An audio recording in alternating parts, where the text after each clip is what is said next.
जय Hind. Pieces maker official YouTube channel में आप सभी का स्वागत है। तो देखिए फ्रेंड्स, ये ज्ञान बिंदु जीएस एकेडमी का बिहार दौरा पीटी होमवर्क सीरीज का आज हम लोग डे 14 को कवर करेंगे। और देखिए फ्रेंड्स, इससे पहले 1 से लेकर 13 तक अपलोड हो चुका है।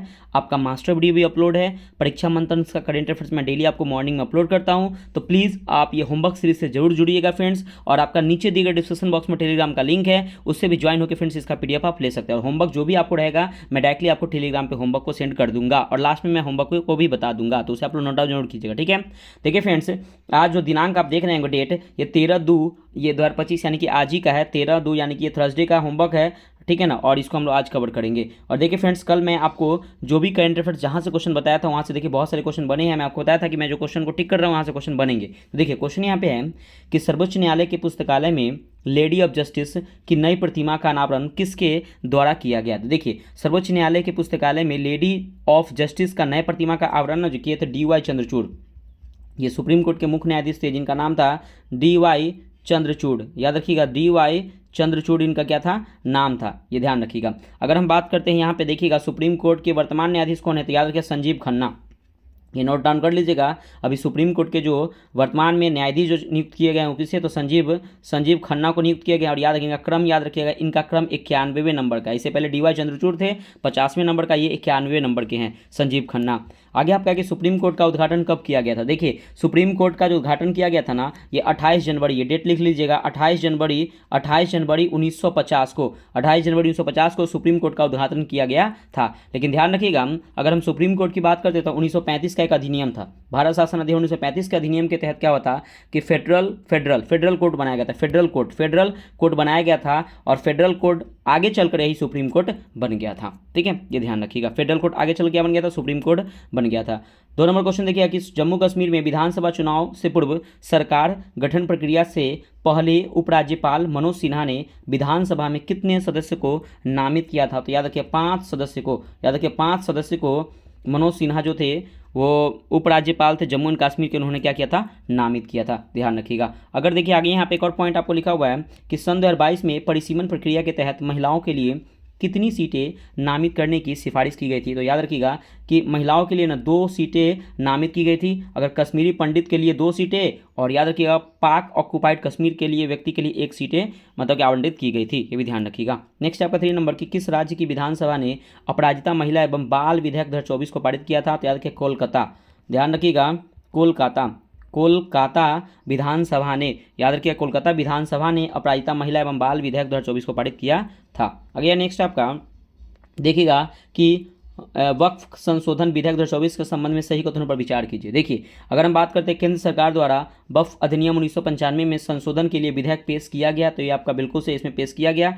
भारत में सेना और रेलवे के बाद चौथा बड़ा भू स्वामित्व वक्फ बोर्ड पास है, तो ये भी आपका सही है।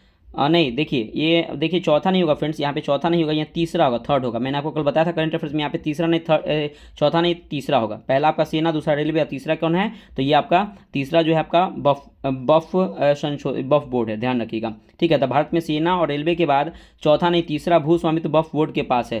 ठीक है, ये गलत हो गया। वक्फ बोर्ड की संपत्तियों की अनुमानित कीमतें 1.2 लाख करोड़ रुपये, तो ये भी आपका सही है। तो राइट आंसर 1 और 3 आपका सही हो जाएगा, 1 और 3 सही हो जाएगा, 2 आपका गलत हो जाएगा।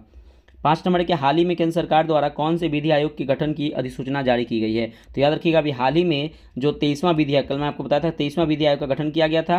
और याद रखिएगा ये विधि आयोग का ना कार्यकाल 3 वर्षों का होता है, 3 वर्षों के लिए इसका गठन किया था, 3 वर्षों के लिए, ध्यान रखिएगा। अब देखिए वर्तमान में विधि आयोग का कार्यकाल कब से कब तक है, तो डेट याद रखिएगा 1 सितंबर 2024 से लेके 31 अगस्त 2027 तक, यानी कि 3 वर्षों तक ये कार्यकाल इसका है, ध्यान रखिएगा। नेक्स्ट है आपका ये क्वेश्चन इंपॉर्टेंट है कि स्वतंत्र भारत का पहला विधि आयोग कब गठित किया गया था? देखिए, स्वतंत्र भारत का पहला विधि आयोग का जो गठन किया गया था ना 1955 में किया था, 1955 में किया गया था, याद रखिएगा। अगर हम बात करते हैं कि विधि आयोग के वर्तमान में जो अध्यक्ष कौन है, तो ऋतुराज अवस्थी, इसको लिख लीजिएगा ऋतुराज अवस्थी जो है अभी वर्तमान में जो है वह विधि आयोग के वर्तमान में अध्यक्ष है। ठीक है, अगर हम बात करते हैं क्वेश्चन और आता है कि आज़ादी से पूर्व, मतलब आज़ादी से पूर्व जो विधि आयोग को जो गठन किया गया था आज़ादी से पूर्व, वो 1833-34 में, लिख लीजिएगा 1833-34 में क्या हुआ था कि विधि आयोग का गठन आज़ादी से पूर्व किया गया था, जिसके अध्यक्ष थे लॉर्ड मैकाले। जिसके अध्यक्ष कौन थे? लॉर्ड मैकाले थे, लॉर्ड मैकाले। ठीक है, नेक्स्ट है कि भारत का पहला विधि आयोग किसकी अध्यक्षता में गठित किया गया था। तो देखिए भारत का पहला विधि आयोग किसकी अध्यक्षता में, तो याद रखिए एम शीतलवाड़ की अध्यक्षता में, इसको लिख लीजिएगा एम शीतलवाड़, एम शीतलवाड़ की अध्यक्षता में पहला विधि आयोग का गठन किया गया था। 6 नंबर है कि भारत के 3 नए आपराधिक कानून को कब और किसके द्वारा मंजूरी दी गई थी। देखिए भारत के 3 नए आपराधिक कानून को ना 1 जुलाई, याद रखिएगा 1 जुलाई 2024 को, और इसको गृह मंत्रालय, याद रखिएगा गृह मंत्रालय के द्वारा लागू किया गया था, इसको मंजूरी दी गई थी, ध्यान रखिएगा। अगला है आपका 3 नए आपराधिक कानून कब लागू किए गए थे, तो ये 1 जुलाई को, मैंने अभी बताया आपको 1 जुलाई को 3 नए आपराधिक कानून को लागू किया गया था, 1 जुलाई 2024 को। अगला है कि 3 नए आपराधिक कानून में का पहली बार प्रयोग बिहार के किस जिले में किया गया है, तो बिहार के सारण जिले में, बहुत इंपॉर्टेंट है, बिहार के सारण जिले में 3 नए आपराधिक कानून को पहली बार उपयोग किया गया है। अगला है 7 नंबर के शत्रु एजेंट अध्यादेश को किस भारतीय राज्य द्वारा लागू किया गया। देखिए शत्रु एजेंट अध्यादेश जो है ना, ये जम्मू एंड कश्मीर के द्वारा, ध्यान रखिएगा जम्मू एंड कश्मीर के द्वारा इसको लागू किया गया था, शत्रु एजेंट अध्यादेश, याद रखिएगा। अगर हम बात करते हैं जम्मू कश्मीर के स्थापना की, यूनियन टेरिटरीज के रूप में स्थापना इसका कब हुआ था, तो 31 अक्टूबर 2019 को यूटी के रूप में इसकी स्थापना किया गया था, ठीक है ना, ये ध्यान रखिएगा। अब फ्रेंड्स आपको पता है कि जम्मू के ना 2 राजधानी है, 2 एक राजधानी आपका जो ग्रीष्मकालीन राजधानी है वो जम्मू है, जम्मू आपका ग्रीष्मकालीन राजधानी है, और शीतकालीन कौन है, तो श्रीनगर है, ध्यान रखिए ग्रीष्म राजधानी कौन सी है, तो जम्मू, और शीतकालीन कौन है, तो श्रीनगर है, ठीक है, ऐसे याद रखिएगा। हाल ही में 16वें वित्त आयोग का गठन किया गया, इसके अध्यक्ष के रूप में किसे चुना गया। देखिए 16वें वित्त आयोग की बात करें ना, तो 16वें वित्त आयोग का जो गठन, ये सबसे पहले तो वित्त आयोग का गठन किया था राष्ट्रपति के द्वारा, ठीक है पहला। दूसरा ये है क्या कि अगर हम बात करते हैं वित्त आयोग की, तो अनुच्छेद 280 में वित्त आयोग के बारे में बताया गया है, जो राष्ट्रपति इसका गठन करते हैं, ठीक है। अगर हम बात करते हैं 16वें वित्त आयोग की, तो इसके अध्यक्ष मैंने आपको कल भी बताया था अरविंद पनगड़िया, अरविंद पनगड़िया कौन थे, तो 16वें वित्त आयोग के अध्यक्ष थे। अब देखिए अगर हम बात करते हैं वित्त आयोग की ना, तो इनका जो कार्यकाल होता है ना 5 वर्ष के लिए होता है, 5 वर्ष के लिए, और अरविंद पनगड़िया को जो चुना गया है 5 वर्ष के लिए, कब से कब तक, तो याद रखिए 1 अप्रैल 2026 से लेके, 1 अप्रैल 2026 से लेके मार्च 2031 तक इनको कार्यकाल के लिए चुना गया था। अब यहाँ पे क्वेश्चन बन सकता है कि 14वें वित्त आयोग के अध्यक्ष कौन थे, 14वें वित्त आयोग के अध्यक्ष कौन थे, तो YV रेड्डी, इसको लिख लीजिए YV रेड्डी। अगर हम बात करते हैं 15वें वित्त आयोग के अध्यक्ष कौन थे, तो NK सिंह, नंद किशोर सिंह। अगला क्वेश्चन देखते हैं कि जम्मू कश्मीर पुनर्गठन अधिनियम 2024 के संबंध में सही कथन क्या है। देखिए सही कथन इसमें कहा जा रहा है, देखिए 13 जुलाई 2024 को केंद्र सरकार द्वारा जम्मू कश्मीर पुनर्गठन अधिनियम को संशोधित किया गया है, तो ये आपका बिल्कुल सही, इसमें संशोधित किया गया है। और जम्मू कश्मीर 2024 पुनर्गठन अधिनियम में जम्मू कश्मीर के राज्यपाल को दिल्ली के लेफ्टिनेंट गवर्नर की तरह आधिकारिक के ट्रांसफर पोस्टिंग पर फैसले कर पाएंगे, तो ये भी आपका सही है। तो राइट आंसर 1 और आपका 2 दोनों आपका सही हो जाएगा। अगला 10 नंबर की सुभद्रा योजना कब और किस राज्य में शुरू की गई। देखिए सुभद्रा योजना की बात करें तो ये 2024 में शुरू की गई, 2024 में ये ओडिशा राज्य में, ओडिशा याद रखिएगा, ओडिशा राज्य में सुभद्रा योजना की शुरुआत की गई। क्वेश्चन यहाँ से आता है कि भारत में महिलाओं की सबसे बड़ी योजना कौन है, तो यही सुभद्रा योजना है। ध्यान रखिएगा कि भारत में महिलाओं की सबसे बड़ी योजना कौन है, सुभद्रा योजना, जिसकी शुरुआत 2024 में ओडिशा राज्य से की गई।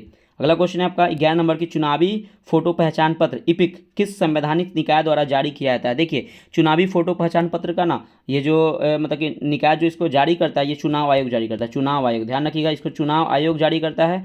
अगर हम बात करते हैं चुनाव आयोग की, तो देखिए चुनाव आयोग और क्या क्या जारी करता है। देखिए चुनाव कराना, ये चुनाव आयोग का काम है, चुनाव कराना, मतलब कि आचार संहिता लागू करना, ये भी चुनाव आयोग का काम होता है। राष्ट्रीय पार्टी देना, ये भी चुनाव आयोग का काम करता है। राष्ट्रीय चिन्ह देना, चुनाव चिन्ह, ये भी क्या होता है कि चुनाव आयोग का काम होता है। अगर हम चुनाव आयोग की बात करें तो आपको पता है कि चुनाव आयोग का गठन हुआ था 25 जनवरी 1950 को, और 25 जनवरी को हम लोग मतदाता दिवस के रूप में मनाते हैं। अगर इसके बात करें तो प्रथम अध्यक्ष कौन थे, सुकुमार सेन। अभी वर्तमान में कौन है, राजीव कुमार, जो 25वें नंबर के इसके अध्यक्ष थे वर्तमान में, ठीक है, ये भी ध्यान रखिएगा। अगला क्वेश्चन है आपका 12 नंबर, देखिएगा 12 नंबर क्वेश्चन है क्या कि भारतीय राज्यों के पासपोर्ट धारकों की सर्वाधिक संख्या किस राज्य में है। देखिए भारतीय राज्यों के पासपोर्ट धारकों की सर्वाधिक संख्या किस राज्य में है, तो याद रखिए किस राज्य में, तो केरल, याद रखिएगा केरल और महाराष्ट्र, केरल और महाराष्ट्र, ये दोनों राज्य में क्या है, केरल और महाराष्ट्र में भारतीय राज्य में पासपोर्ट धारकों की सर्वाधिक संख्या है। अगर बात करते हैं सबसे कम कहाँ है, तो एक यूटी है जिसका नाम है अंडमान निकोबार द्वीप समूह, अंडमान निकोबार द्वीप समूह, अंडमान निकोबार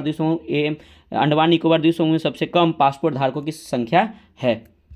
अगला 13 नंबर की इंडियन फाइनेंशियल सिस्टम कोड के अंतिम 6 अंक किसका प्रतिनिधित्व करते हैं? देखिए आईएफसी, आप देखे होंगे इसका फुल फॉर्म होता है आईएफसी का। आईएफसी कोड जो बैंक के द्वारा प्रदान किया जाता है, तो इंडियन फाइनेंशियल सिस्टम कोड। सबसे पहले तो आईएफसी में जो कोड होते हैं ना, 11 नंबर, 11 संख्या होते हैं, 11 संख्या। आईएफसी में कोड कितने होते हैं? तो 11, इंडियन फाइनेंशियल सिस्टम कोड इसका फुल फॉर्म होता है। अब देखिए शुरुआत में जो 4 अंक होते हैं ना, शुरुआत में जो 4 अंक होते हैं वो बैंक का नाम होता है, बैंक का। जिसमें लिखते हैं क्या, देखिए सुनिएगा, SBIN होता है ना, SBIN मतलब SBI मतलब इंडिया। SBI बैंक क्या हो गया? ये इंडिया का है SBI, तो SBIN हो गया। ये आपका 4 जो है ये बैंक का नाम है, ध्यान रखिएगा। SBIN हो गया, SBIN 00 ऐसे करके कुछ होगा। अब बीच में एक ना जीरो होता है, कोई भी आपका जो भी अगर आईएफसी कोड बैंक में होगा तो बीच में क्या होगा? आपका जीरो होगा, ठीक है ना, बीच में जीरो होगा। और जो ये हो गया आपका 4 और एक बीच में हो गया 5। अब 5 के बाद आपको जो बचे 6, तो 6 जो होते हैं वो संख्या शाखा संख्या कोड होता है। 6 को जो होता है वो क्या होता है? शाखा का संख्या कोड, शाखा संख्या कोड, शाखा संख्या कोड होता है, ध्यान रखिएगा, ठीक है। तो यहाँ पे पूछा जा रहा है कि 6 अंक पूछा जा रहा है, अंतिम के 6 अंक, तो शाखा संख्या कोड हो जाएगा। अगला क्वेश्चन है 14 नंबर की, भारत के यूपीआई सिस्टम को अपनाने वाला पहला देश कौन है? देखिए नेपाल जो है पहला देश है, नेपाल जो पहला देश है जो यूपीआई सिस्टम को अपनाया था, नेपाल। यूनिफाइड पेमेंट इंटरफेस इसका फुल फॉर्म होता है यूपीआई का, इसको लिख लीजिएगा, यूनिफाइड पेमेंट इंटरफेस नेपाल। अगर एक क्वेश्चन आएगा फ्रेंड्स, भीम ऐप, देखिएगा भीम ऐप जो है, भीम ऐप जो है सबसे पहले किस देश ने अपनाया था भीम ऐप को? तो याद रखिएगा उस देश का नाम है भूटान। याद रखिए भूटान जो है भीम ऐप को सबसे पहले अपनाया था। 15 नंबर को, one nation one ration card योजना को कब शुरू किया गया तथा शुरुआती दौर में कितने राज्यों में शुरू किया गया था? देखिए अगर हम बात करते हैं ना वन नेशन वन कार्ड को, पहले इसकी शुरुआत कब हुई थी? तो ये 2019 में हुई थी, ध्यान रखिए 2019 में हुई थी। और सबसे पहले वन नेशन वन कार्ड को जो शुरुआत किया गया था, पहले 4 राज्यों में शुरुआत किया गया, फिर 1 राज्यों में किया गया, फिर 1 राज्यों में किया गया, यानी कि टोटल मिला के अगर हम बात करते हैं तो 6 राज्यों में क्या हुआ कि वन नेशन वन कार्ड योजना की शुरुआत की गई थी 6 राज्यों में। लेकिन ध्यान रखिएगा अभी वर्तमान में ना ये जो बढ़ के वो 36 राज्य में ये हो गया है। राज्य मतलब यूटी प्लस राज्य, यूटी मतलब यूनियन टेरिटरीज प्लस राज्य में, यानी कि 36 में आपको यूनियन टेरिटरीज भी आता है और राज्य भी आता है, यानी कि 36 राज्य और यूनियन टेरिटरीज में क्या हुआ है कि ये जो वन नेशन वन कार्ड योजना की शुरुआत कर दी गई है। अब देखिए अगर हम बात क्वेश्चन यहाँ से आ सकते हैं 36वां राज्य या यूनियन टेरिटरीज कौन है? तो याद रखिए असम ये जो है ये 36वां राज्य है। असम जो 36वां राज्य है जो वन नेशन वन कार्ड योजना की शुरुआत की है, मतलब 36वां राज्य केंद्र शासित प्रदेश, न दोनों मिला के मैं आपको बताऊँ ऐड करके, ठीक है। अब देखिए यहाँ से क्वेश्चन बनता है कि वन नेशन वन इलेक्शन की शुरुआत कभी 2024 में, वन नेशन वन इलेक्शन की शुरुआत 2024 में, वन नेशन वन टैक्स की शुरुआत 2016 में। याद रखिए वन नेशन वन टैक्स की शुरुआत 2016 में, इसको लागू किया गया था 1 जुलाई 2017 को जीएसटी के रूप में, ये भी ध्यान रखिएगा। अगला क्वेश्चन है 16 नंबर की, प्रधानमंत्री श्रम योगी मान धन योजना को कब शुरू किया गया था? तो देखिए इसकी जो शुरुआत की गई थी ना वो 2019 में की गई थी, ध्यान रखिए 2019 में। किसकी? तो प्रधानमंत्री श्रम योगी मान धन योजना की शुरुआत 2019 में की गई थी। और देखिए अगर हम बात करते हैं ना इसमें क्या कहा गया कि 18 वर्ष से 40 वर्ष के लोग, जो 18 वर्ष से 40 वर्ष के लोग जो प्रति माह बैंक में 55 रुपया प्रति माह अगर आप जमा करते हैं, अगर 60 साल तक, तो 60 साल के बाद जो आपको पेंशन दिया जाएगा वो हर एक माह 3,000 रुपया प्रति माह को पेंशन के रूप में दिया जाएगा 60 साल के बाद। तो ये है आपका प्रधानमंत्री श्रम योगी मानधन योजना। अगला 17 नंबर की, जन आरोग्य योजना की शुरुआत भारत सरकार द्वारा कहाँ पर की गई थी? तो देखिए जन आरोग्य योजना की शुरुआत ना ये जो की गई थी वो रांची झारखंड में की गई थी, रांची, याद रखिएगा रांची झारखंड में इसकी शुरुआत की गई थी। ध्यान रखिएगा क्या? तो जन आरोग्य योजना की शुरुआत, और इसकी शुरुआत कब की गई थी? तो 23 सितंबर 2018 को, 23 सितंबर 2018 को इसकी शुरुआत की गई थी। और जन आरोग्य योजना का जो नया नाम है, अन्य नाम है आयुष्मान भारत योजना। आयुष्मान भारत योजना जिसके तहत 5 लाख इसके मतलब कि मुफ्त बीमा इलाज, मतलब कि मुफ्त इसका इलाज 5 लाख के तौर पर किया जाता है। 18 नंबर किसान क्रेडिट कार्ड पहल कब और किस संस्था द्वारा शुरू किया गया? देखिए किसान क्रेडिट कार्ड जो शुरू किया गया है ना, ये किसान क्रेडिट कार्ड जो शुरू किया गया ये किसान क्रेडिट कार्ड पहल कब और किस संस्था के द्वारा शुरू किया गया? तो ध्यान रखिएगा ये 1998 में शुरू किया गया। किसान क्रेडिट कार्ड 1998 में शुरू किया गया है और इसकी शुरुआत ना नबार्ड के द्वारा हुआ, नबार्ड, याद रखिएगा नबार्ड के द्वारा क्या हुआ कि इसकी शुरुआत किया गया नबार्ड के द्वारा। देखिए ठीक है, नबार्ड के द्वारा शुरू किया गया। अगर नबार्ड की बात करें तो नबार्ड की स्थापना पूछता है एग्जाम में, तो 12 जुलाई, याद रखिए 12 जुलाई 1982 को 1982 में क्या हुआ था कि नबार्ड की स्थापना हुआ था। इसका हेडक्वार्टर नबार्ड की कहाँ है? तो मुंबई में स्थित है। और नबार्ड का जो स्थापना हुआ था वो शिव रमन समिति के सिफारिश में नबार्ड की स्थापना हुआ था, शिव रमन समिति के सिफारिश पर। डीपीटी का टीका किन 3 बीमारियों को रोकथाम के लिए लगाया था? देखिए डीपीटी इसका होता है डिप्थीरिया, ध्यान रखिएगा इसको लिख लीजिएगा डिप्थीरिया डिप्थीरिया हो गया, और पर्टुसिस, और हो जाता है पर्टुसिस, इसको बोलते हैं पर्टुसिस, पर्टुसिस, डिप्थीरिया, पर्टुसिस, और एक होता है टिटनेस, एक होता है टिटनेस, टिटनेस। ये तीनों बीमारी के टीके के लिए हम लोग डीपीटी का टीका लगाया जाता है। डिप्थीरिया, पर्टुसिस, पर्टुसिस को ना फ्रेंड्स हम लोग काली खांसी भी कहते हैं, काली खांसी, और टिटनेस को लगाया जाता है। और याद रखिएगा, पहला टीका खोजने वाला कौन सा है, खोजने एडवर्ड जेनर है, जो चेचक के टीके खोजे थे। चेचक, चेचक का टीका पहला किसने किया, एडवर्ड जेनर ने खोजा था, ठीक है। और टीबी का टीका किया था रॉबर्ट कोच ने, टीबी का टीका किसने खोज किया था, रॉबर्ट कोच ने टीबी के टीका का खोज किया था, ठीक है। 20 नंबर के IRCTC का मुख्यालय कहाँ है और इस किस मंत्रालय के प्रशासनिक नियंत्रण में आता है। देखिए IRCTC की बात करें तो Indian railway catering and tourism corporation. ये एग्जाम में आपके रेलवे के एग्जाम में क्वेश्चन यहाँ से पूछा था कि IRCTC का फुल फॉर्म क्या होता है, तो लिख लीजिएगा Indian railway catering tourism and corporation. इसका मुख्यालय ना आपका न्यू दिल्ली में, न्यू दिल्ली में इसका मुख्यालय है। और ये किस मंत्रालय, तो रेल मंत्रालय के तहत, ठीक है। ये रेल मंत्रालय के तहत आता है, ठीक है। अगला क्वेश्चन देखिएगा कि मृदा स्वास्थ्य कार्ड योजना कब और कहाँ से शुरू किया गया। देखिए मृदा स्वास्थ्य कार्ड जो योजना जो शुरू किया गया ना, ये किया गया है, ये 2015 में इसकी शुरुआत हुई थी। और याद है सूरतगढ़, लिख लीजिएगा सूरतगढ़ राजस्थान से इसकी शुरुआत की गई थी, मृदा स्वास्थ्य कार्ड योजना की शुरुआत की गई थी। 22 नंबर की GST पंजीकरण संख्या में कुल अंकों की संख्या कितनी है। देखिए GST पंजीकरण में ना कुल अंकों की संख्या ना वो 15 है, 15, ध्यान रखिए 15 है। अगर हम बात करते हैं GST की ना, तो याद रखिएगा कि GST की जो स्थापना हुआ था, GST की स्थापना हुआ था, वो याद रखिएगा कि विजय केलकर समिति के सिफारिश पर, विजय केलकर, लिख लीजिएगा विजय केलकर समिति के सिफारिश पर, विजय केलकर समिति के सिफारिश पर GST का स्थापना हुआ था। स्थापना कब हुआ था, तो इसको लिख लीजिएगा 1 जुलाई 2017 को GST का स्थापना हुआ था। इसलिए हम लोग 1 जुलाई को GST दिवस के रूप में मनाते हैं। और GST एक प्रकार का आपका अप्रत्यक्ष कर है, अप्रत्यक्ष कर। इसमें DS 15, मतलब कि इसमें अंकों की संख्या कितनी है, तो 15 है, ध्यान रखिएगा। अब देखिए GST की बात करते हैं, GST का पूर्ववर्ती रूप क्या था, तो वैट था, वैट था। GST का पूर्ववर्ती रूप क्या था, वैट था। इसको वैल्यू एडेड टैक्स कहते थे, वैट और सेल टैक्स, ध्यान रखिएगा। वैट और सेल टैक्स मिलके ये दोनों मर्ज हो गया, तब हो गया GST का निर्माण। तो ध्यान रखिए वैट और सेल टैक्स को मर्ज करके क्या बनाया गया, GST बनाया गया, ध्यान रखिएगा, ठीक है ना। तो ये भी आपका इंपॉर्टेंट है, मैं आपको बता दिया हूँ। 23 नंबर के OCI कार्ड की शुरुआत किस नागरिक संशोधन अधिनियम के तहत की गई थी तथा OCI कार्ड किस मंत्रालय द्वारा जारी किया था। देखिए सबसे पहले ना कि OCI कार्ड की शुरुआत ना 2005 के नागरिकता संशोधन अधिनियम के तहत की गई थी, ठीक है ना। OCI कार्ड किस मंत्रालय के अंतर्गत है, तो ये ध्यान रखिएगा, ये गृह मंत्रालय के अंतर्गत, ये जो आता है वो गृह मंत्रालय के अंतर्गत आता है, ध्यान रखिएगा। और नागरिकता संबंधी जो प्रावधान है अनुच्छेद 11 के तहत गृह मंत्रालय जारी करता है, ध्यान रखिएगा। नागरिकता संबंधी प्रावधान जो अनुच्छेद 11 के तहत गृह मंत्रालय के द्वारा जारी किया जाता है। अगला क्वेश्चन है आपका 24 नंबर की भारत के किस राज्य क्षेत्र को अनुसूचित जाति जनजातीय क्षेत्र घोषित करने का अधिकार किसे है। तो देखिए ये अधिकार जो है ना आपके राष्ट्रपति के पास है, याद रखिएगा राष्ट्रपति के पास है। भारत के राज्य क्षेत्र को अनुसूचित जाति जनजातीय क्षेत्र घोषित करने का अधिकार केवल राष्ट्रपति के पास है, ठीक है ना। अगर हम बात करते हैं ना, एक क्वेश्चन यहाँ पे बनता है कि संविधान में अनुसूचित जाति के लिए अनुसूची 5 में बताया गया, मतलब संविधान में अनुसूचित जाति के लिए किस अनुसूची में बताया गया, तो अनुसूची 5 में बताया गया है, ठीक है। अगला 25 नंबर की मंडल कमीशन की सिफारिश को कब और किस प्रधानमंत्री के कार्यकाल में लागू किया गया था। तो देखिए मंडल कमीशन की सिफारिश को कब और किस प्रधानमंत्री के कार्यकाल में लागू किया गया था, तो याद रखिएगा इसको लागू किया गया था, सबसे पहले लागू किया गया था 1989-90 में, 1989 या 90 में इसको लागू किया गया था, ध्यान रखिएगा। और इसके प्रधानमंत्री कौन थे, तो VP सिंह, प्रधानमंत्री कौन थे, VP सिंह क्या थे, प्रधानमंत्री कार्यकाल में इसको लागू किया गया था। और इसके मंडल कमीशन के हेड कौन थे, तो BP मंडल ही थे, BP मंडल थे, ठीक है ना। और BP सिंह ने कहे थे कि इसमें OBC को 27% क्या हो कि आरक्षण दिया जाए।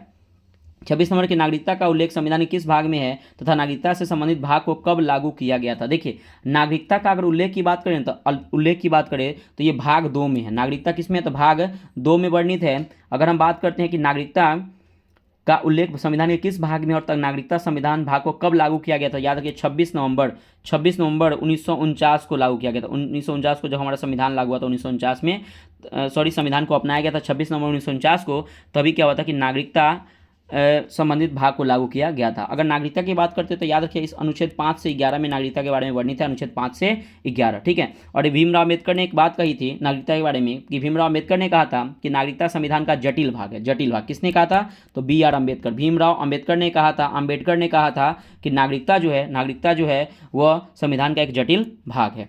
27 नंबर की राष्ट्रीय पिछड़ा वर्ग आयोग का उल्लेख संविधान के किस अनुच्छेद में है। देखिए राष्ट्रीय पिछड़ा वर्ग आयोग का उल्लेख न अनुच्छेद 338 के बी में, अनुच्छेद क्या है, अनुच्छेद याद किया 338 के बी में वर्णित है। अगला क्वेश्चन है आपका 28 नंबर, मिशन इंद्रधनुष की शुरुआत कब की गई और इसका संबंध किससे। देखिए मिशन इंद्रधनुष की शुरुआत ना 2014 में की गई थी, 2014 में की गई थी, और याद रखिएगा इसकी शुरुआत बलिया उत्तर प्रदेश हुआ था, बलिया से हुई थी मिशन इंद्रधनुष की शुरुआत। इसका मिशन इंद्रधनुष का सार्वभौमिक टीकाकरण इसका उद्देश्य, सार्वभौमिक टीकाकरण। अगला क्वेश्चन है 29 नंबर की, भारत का पहला जैविक राज्य और अजैविक केंद्र शासित प्रदेश क्रमशः कौन कौन से है। देखिए भारत का पहला जैविक राज्य जो है ना वो सिक्किम है, ध्यान रखिएगा। भारत का पहला जैविक राज्य कौन सा है, तो सिक्किम है। और पहला जैविक केंद्र शासित प्रदेश कौन है, तो याद रखिए यूटी जिसको बोलते हैं लक्षद्वीप, लक्षद्वीप है, ध्यान रखिएगा लक्षद्वीप है।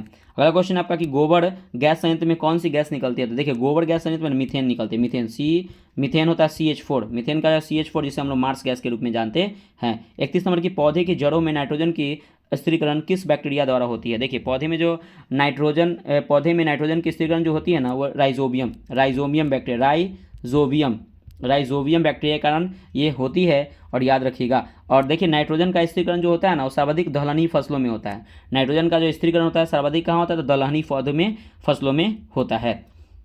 32 नंबर की, भारत में सर्वप्रथम पंचायती राज व्यवस्था को किस समिति के सिफारिश पर लागू किया गया था। देखिए ध्यान से, देखिए भारत में सर्वप्रथम पंचायती राज व्यवस्था ना ये लागू किया गया था बलवंत, इसको लिख लीजिएगा, बलवंत राय मेहता समिति के सिफारिश पर इसको क्या हुआ था कि भारत में सर्वप्रथम पंचायती राज व्यवस्था को लागू किया गया था। कब लागू किया गया था, तो ध्यान रखिएगा। अगर बात करते कि बलवंत राय मेहता समिति की स्थापना हुआ था 1957 में इसकी स्थापना हुआ था। और बलवंत राय मेहता समिति का रिपोर्ट पेश किया गया था 1959 में, 1959 में रिपोर्ट पेश किया गया था।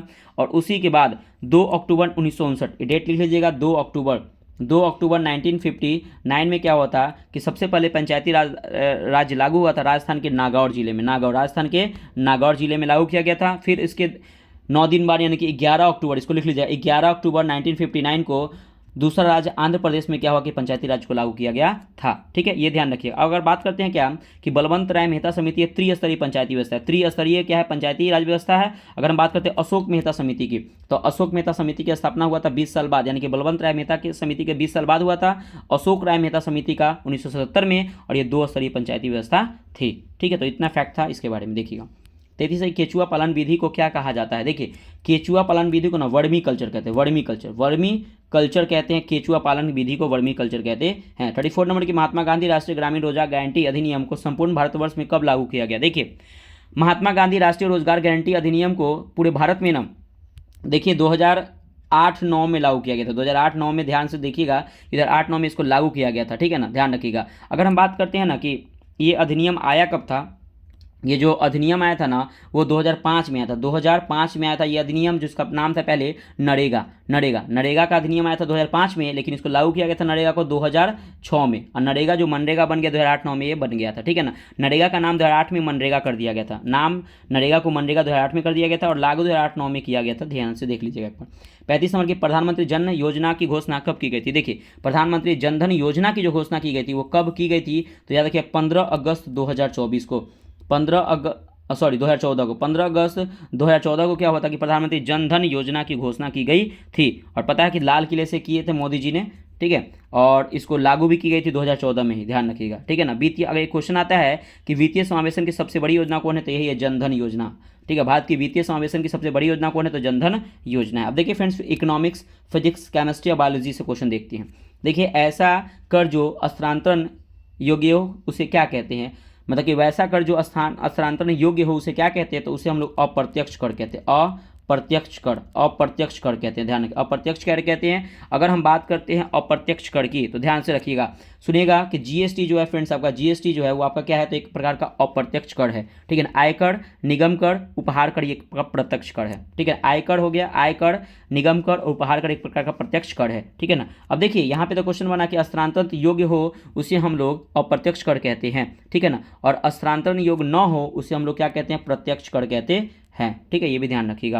अगला क्वेश्चन देखते हैं, नेक्स्ट है आपका 37 नंबर क्वेश्चन है फ्रेंड्स कि जीएसटी को किस समिति के सिफारिश पर लाया गया था। देखिए जीएसटी को जो लाया गया था ना वो विजय केलकर समिति पर, इसको लिख लीजिएगा, विजय विजय केलकर समिति के सिफारिश पर क्या हुआ था कि जीएसटी को लाया गया था, विजय केलकर समिति के सिफारिश पर लागू किया गया था 1 जुलाई 2017 को, इसीलिए हम लोग 1 जुलाई को जीएसटी दिवस के रूप में मनाते हैं। अगला क्वेश्चन आपका कि यदि आय में वृद्धि के साथ कर में वृद्धि हो जाए, इस प्रकार को कर को क्या कहते हैं? देखिए, आय में वृद्धि होगा, कर में वृद्धि होगा तो उसे कहते हैं प्रगतिशील। लिख लीजिएगा इसको कहते हैं प्रगतिशील कर, प्रगतिशील कर होगा, प्रगतिशील कर इसे कहते हैं।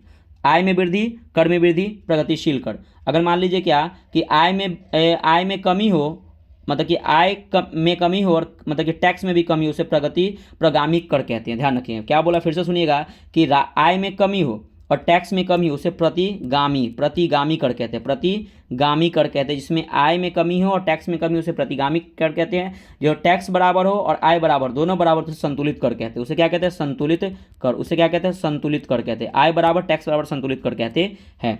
39 नंबर की विश्व में सर्वप्रथम किस देश ने अपना यहाँ जीएसटी को लागू किया था? देखिए, विश्व में सर्वप्रथम किस देश ने अपने यहाँ जीएसटी को लागू किया था? तो याद रखिएगा, ये जो किए थे वो फ्रांस किया था, फ्रांस। याद किया, 20 में सर्वप्रथम किस देश ने अपने यहाँ जीएसटी को लागू किया था? तो फ्रांस ने लागू किया था जीएसटी को। अब देखिए, जीएसटी को तो लागू किया था फ्रांस ने, लेकिन जीएसटी का मॉडल कहाँ से लिया गया? तो कनाडा से। इसको लिख लीजिएगा कि जीएसटी का मॉडल लागू कहाँ से किया गया था? तो कनाडा से किया गया था।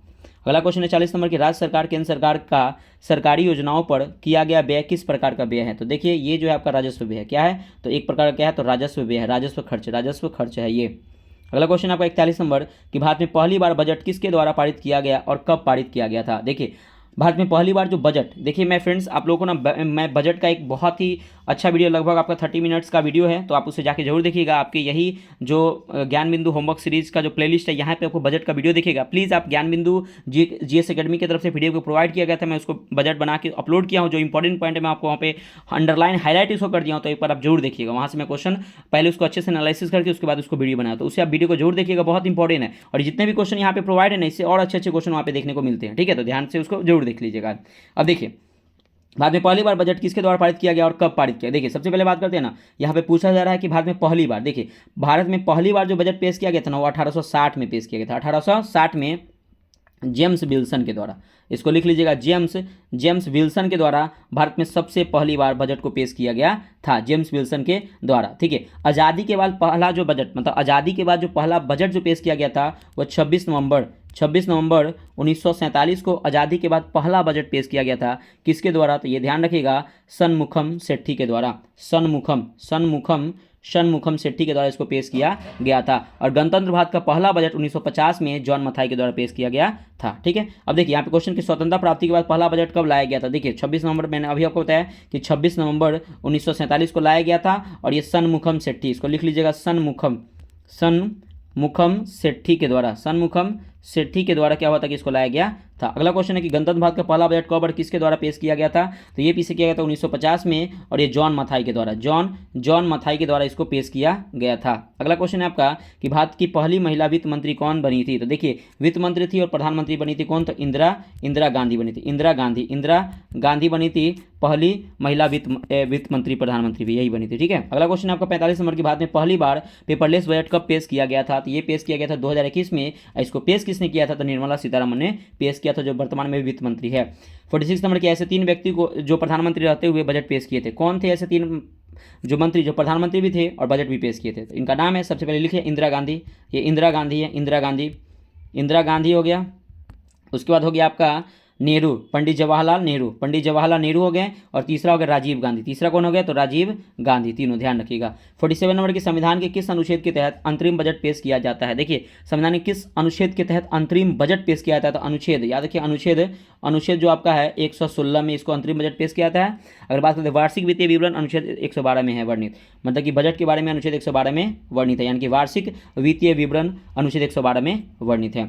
48 नंबर की, भारत में पहला शून्य आधारित बजट कब पेश किया गया था? देखिए, भारत में पहला ना शून्य आधारित बजट ना, ये 1986 में पेश किया गया था। 1986 में भारत का पहला शून्य आधारित बजट जो पेश किया गया था, वो कब पेश किया गया था? तो 1986 में पेश किया गया था। ठीक है फ्रेंड्स, याद रखिए 1986 में पेश किया गया था। और याद रखिए, उस समय तत्कालिक वित्त मंत्री कौन थे? वीपी सिंह क्या थे? तो तत्कालिक क्या थे? तो वित्त मंत्री थे। अगला 49 नंबर की, जब कोई वस्तु मुक्त रूप से कुछ ऊंचाई से गिरता है तो वस्तु की कुल ऊर्जा क्या होगी? तो ये देखिए, इसकी स्थितिज ऊर्जा क्या होगी? देखिए सुनिएगा, इसकी जो इसकी स्थितिज ऊर्जा जो होगी वह कम होगी, स्थितिज ऊर्जा कम होगी और गतिज ऊर्जा अधिक होगी। जब कोई वस्तु मुक्त रूप से कुछ ऊंचाई से गिरता है तो वस्तु की कुल ऊर्जा स्थितिज ऊर्जा कम होगी और गतिज ऊर्जा क्या हो जाएगी, अधिक हो जाएगी। अगला क्वेश्चन है आपका 50 नंबर कि ऊपर से नीचे की ओर गिरते पिंड में कौन सी ऊर्जा होती है। तो ऊपर से नीचे की ओर गिरते पिंड में जो ऊर्जा होती है वो गतिज ऊर्जा होती है। गतिज ऊर्जा याद रखिए, वो कौन सा ऊर्जा होती है, तो गतिज ऊर्जा होती है। अगला क्वेश्चन है आपका 51 नंबर की जब पृथ्वी तल से किसी वस्तु की ऊर्जा दुगनी कर दी जाए तो इसकी स्थिति ऊर्जा हो जाती है। तो इसकी स्थिति ऊर्जा क्या होती है, दुगनी ही हो जाती है। क्या होती है, तो दुगनी ही हो जाती है। अगला 52 नंबर की विद्युतीय पथ पर घूमती हुई वस्तु के विस्थापन में अभिकेंद्र बल द्वारा किया गया कार्य होगा। तो इसका अभिकेंद्र द्वारा किया बल काम क्या होगा, तो शून्य होगा। क्या हो जाएगा, शून्य हो जाएगा। अगला क्वेश्चन है आपका सूर्य की ऊर्जा किसके द्वारा उत्पन्न होती है। देखिए सूर्य की ऊर्जा होती है ना नाभिकीय संलयन। सूर्य की ऊर्जा जो उत्पन्न होती है वह नाभिकीय संलयन के द्वारा होती है। नाभिकीय संलयन के द्वारा उत्पन्न होती है। और याद रखिएगा नाभिकीय संलयन हाइड्रोजन हीलियम इसमें काम करते हैं। नाभिकीय संलयन में हाइड्रोजन और हीलियम, हाइड्रोजन हो जाएगा और आपका जगह हीलियम हो जाएगा। ठीक है ना। अगर हम बात करते हैं ना कि हाइड्रोजन ब्रह्मांड में सर्वाधिक गैस मात्रा कौन है, तो हाइड्रोजन की, हाइड्रोजन जिसे हम लोग फ्यूचर का ईंधन कहते हैं, भविष्य का ईंधन। 54 नंबर है क्या कि प्रकाश वोल्टीय सेल के प्रयोग से सौर का रूपांतरण करने में निम्न से किसका उत्पादन होता है। तो इसमें से जो उत्पादन होता है वो सोलर का, सोलर की विद्युत ऊर्जा में मतलब परिवर्तित करती है। सोलर को क्या करती है, तो सोलर जो आपका सौर ऊर्जा जो होता है उसको किस में परिवर्तन करती है, विद्युत ऊर्जा में क्या करती है, विद्युत ऊर्जा में परिवर्तित करती है। प्रकाश वोल्टेज सेल के प्रयोग से सौर ऊर्जा को रूपांतरण करने में निम्न से किसका उत्पादन होता है, तो सोलर ऊर्जा को विद्युत ऊर्जा में रूपांतरित करती है। सोलर ऊर्जा में क्या होता है, सिलिकॉन का उपयोग किया जाता है। सोलर में किसका, सौर ऊर्जा में सिलिकॉन का उपयोग किया जाता है। ठीक है। अगला 55 नंबर की कौन सी नियम इस कथन को वैध ठहराता है कि द्रव्य का न तो सृजन किया जा सकता है और न ही विनाश किया जा सकता है। तो किसने, तो यही किया था द्रव्यमान संरक्षण, द्रव्यमान संरक्षण नियम, ध्यान रखिएगा। अगला क्वेश्चन आपका 56 नंबर की स्वचालित कलाई घड़ियों में कौन सी ऊर्जा होती है। तो स्वचालित कलाई घड़ियों में जो होती है फ्रेंड्स आपके स्थितिज ऊर्जा होती है, स्थितिज ऊर्जा होती है। अगला आपका 57 नंबर की ऐसी अभिक्रिया जिनमें एक ही पदार्थ का ऑक्सीकरण अवकरण दोनों होता है क्या कहलाती है, तो ये कहलाती है रेडॉक्स अभिक्रिया। क्या कहलाती है, रेडॉक्स अभिक्रिया कहलाती है, रेडॉक्स अभिक्रिया कहलाती है। अगला क्वेश्चन है आपका 58 नंबर की विद्युत धनात्मक तत्वों में संयोग करने की प्रक्रिया को क्या कहा जाता है, तो इसे हम लोग अवकरण कहते हैं। क्या कहते हैं, तो अवकरण कहते हैं। अगला क्वेश्चन है आपका निम्नलिखित कथनों पर विचार कीजिए। देखिए 59 नंबर क्वेश्चन है क्या कि अधातुओं में इलेक्ट्रॉन ग्रहण करने की प्रवृत्ति होती है और इसलिए क्या होते हैं, ऑक्सीकारक होते हैं। तो ये आपका बिल्कुल सही है। धातुओं में इलेक्ट्रॉन त्याग करने की प्रवृत्ति होती है इसलिए वे अवकारक हैं, ये भी आपका सही। राइट आंसर 1 और आपका 2 दोनों सही हो जाएगा। अगला 7 नंबर की अवकारक एक पदार्थ है जो इलेक्ट्रॉन का त्याग कर सकते हैं। तो ये आपका बिल्कुल सही है। दूसरे पदार्थ का अवकरण करते हैं, ये भी आपका सही है। रासायनिक अभिक्रिया में ऑक्सीजन या अन्य विद्युत ऋणात्मक अवयव ग्रहण करते हैं, ये भी आपका सही है। तो और देखिए अगर हम बात करते हैं क्या इनमें से आपका जो राइट आंसर हो जाएगा, सभी आपका राइट आंसर हो जाएगा। अगला क्वेश्चन है 68 नंबर की लोहे में जंग लगना किसका उदाहरण है। देखिए लोहे में जंग लगना जो है ना ये आपका ऑक्सीकरण का उदाहरण। ध्यान से सुनिएगा फ्रेंड्स, लोहे में जंग लगना ये ऑक्सीकरण का उदाहरण है। और याद रखिएगा कि लोहे से जंग से बचाने के लिए जस्ता का प्रयोग किया जाता है जिसको गैल्वेनाइजेशन कहते हैं। जस्ता का प्रयोग करते जिससे गैल्वेनाइजेशन कहते हैं, गैल्वेनाइजेशन प्रक्रिया कहते हैं। अगला क्वेश्चन देखते हैं 62 नंबर की निम्नलिखित कथनों पर विचार कीजिए। देखिए हाइड्रोजन का जलना ऑक्सीकरण अभिक्रिया है, तो ये आपका बिल्कुल सही है कि हाइड्रोजन का जलना ऑक्सीकरण अभिक्रिया है। दहन ऑक्सीकरण प्रक्रिया है, तो ये भी आपका सही कि दहन क्या है, तो आपका ऑक्सीकरण प्रक्रिया है। तो 1 और 2 आपका दोनों सही हो जाएगा। 63 नंबर की निम्नलिखित कथनों पर विचार कीजिए। ऑक्सीकरण के दौरान विद्युत धनात्मक समूह के अनुपात में वृद्धि होती है। देखिए ऑक्सीकरण के दौरान ना विद्युत धनात्मक समूह के अनुपात में वृद्धि नहीं मतलब कमी होती है, कमी होती है। तो पहला आपका गलत है। अवकरण के दौरान विद्युत ऋणात्मक समूह के अनुपात में कमी होती है, तो आपका सही है। तो केवल आपका 2 सही है, 1 गलत है। 64 नंबर की केंद्रक विहीन लाल रुधिराणु आरबीसी किस में होते हैं। तो देखिए ये जो होते हैं आपके ना स्तनधारी में, याद रखिए किस में होते हैं, तो स्तनधारी में होते हैं। स्तनधारी में ये होते हैं, आरबीसी होते हैं स्तनधारी में। 65 नंबर की कौन सा भारतीय पक्षी विज्ञान संशोधन विशेषज्ञ व्यक्ति थे, कौन थे, जिनका नाम था सलीम अली। याद रखिए इनको बर्ड मैन ऑफ इंडिया कहा जाता है। सलीम अली को बर्ड मैन ऑफ इंडिया कहा जाता है। तो कमेंट करके बताइए friends water man of India किसे कहा जाता है, वाटर मैन ऑफ इंडिया किसे कहा जाता है, कमेंट करके जरूर बताइएगा, बहुत इंपॉर्टेंट क्वेश्चन है। नर मेढक मादा मेढक की तुलना में ऊंची आवाज़ लगाता है क्योंकि उसमें 2 वोकल होते हैं। क्यों होते? क्योंकि दो वोकल होते हैं। नर मेढक मादा मेढक की तुलना में इसमें दो वोकल होते हैं, दोनों वोकल टकरा के ज़्यादा आवाज़ आती है, ठीक है ना, ध्यान रखिएगा। अगला, निम्नलिखित में से कथनों का विशेषतम मत्स्य में पाए जाने के उत्तर कर सहायता करें। देखिए सही उत्तर को चुनना है। देखिए ये अनियमित तापी जीवन है तो बिल्कुल सही है। इसमें श्वसन फेफड़ा से होता है। देखिए मत्स्य में फेफड़ा नहीं बल्कि गिल्स से होता है। गिल्स में यानी कि गलफड़ा से इसमें होता है, गिल्स से होता है, ये गलत हो गया। इसके हृदय में 2 कक्ष में बांटा जाता है, ये भी सही है। और ध्यान रखिएगा कि इसके हृदय में केवल अशुद्ध रक्त होते हैं, ये भी आपका सही है। तो 1 2 1 3 4 आपका सही, 1 3 और 4 आपका सही है, आपका 2 क्या हो जाएगा? गलत हो जाएगा। 68 नंबर, किस संघ के सभी जंतु समुद्री होते हैं? तो देखिए किस संघ के सभी जंतु समुद्री होते हैं? तो इकाइनोडर्मेटा के सभी जंतु क्या होते हैं? तो ये जो होते हैं समुद्री जंतु जो होते हैं ये सभी जंतु समुद्री होते हैं, इकाइनोडर्मेटा। अगला 69 नंबर की, निम्नलिखित कथनों पर विचार करें। पाइला को घोंघा के नाम से जाना जाता है, बिल्कुल सही है। सीपिया को कटल फिश के नाम से जाना जाता है, ये भी आपका सही है। अगला देखिएगा, ऑक्टोपस को डेविल फिश तथा श्रिंगमीन के नाम से जाना जाता है, तो ये भी आपका सही है। तो ऑल आपका क्या 1 2 3 आपका 1 2 3 आपका सही हो जाएगा। अगला क्वेश्चन है आपका 70 नंबर की, झींगा तथा केकड़ा जीव जिसे मनुष्य द्वारा भोजन के रूप में इस्तेमाल किया जाता है या किस संघ के आते? तो ये अर्थोपोडा संघ, याद रखिएगा बहुत इंपॉर्टेंट संघ है ये, अर्थोपोडा संघ। और याद रखिएगा कि जंतु जगत का सबसे बड़ा संघ कौन सा होता है? तो अर्थोपोडा संघ होता है। अब देखिए इसमें ना कौन सा सुमिलित नहीं है। देखिए घरेलू मक्खी से क्या होता है? टाइफाइड बीमारी फैलता है, तो आपका बिल्कुल सही है। रेड फ्लाई से काला ज्वर आपका गलत। देखिए काला ज्वर जो होता है ना, सैंड फ्लाई या बालू मक्खी, याद रखिए इसको लिख लीजिएगा। काला ज्वर जो होता है बालू मक्खी या सैंड फ्लाई से फैलता है। सीसी मक्खी से स्लीपिंग सिकनेस, ये आपका सही है। क्यूसेक मच्छर से फाइलेरिया, ये भी आपका सही है। तो केवल आपका बी आपका असत्य है। अगला देखिए 72 नंबर क्वेश्चन देखते हैं। देखिए फ्रेंड्स ये 72 नंबर क्वेश्चन को ना थोड़ा सा इसमें ना डाउट है, इसीलिए मैं इस क्वेश्चन को आपको छोड़ रहा हूँ। हो सके तो मैं आपको 72 नंबर क्वेश्चन कल बता दूंगा, ठीक है। डाउट है थोड़ा सा इसमें, इसीलिए मैं आपको इसको छोड़ रहा हूँ। तो प्लीज़ आप इसे देखिएगा, अगर आपसे बन जा रहा है तो अच्छी बात है, इसको देख लीजिएगा। 73 नंबर क्वेश्चन देखते हैं, थोड़ा सा डाउट है इसलिए मैं छोड़ रहा हूँ।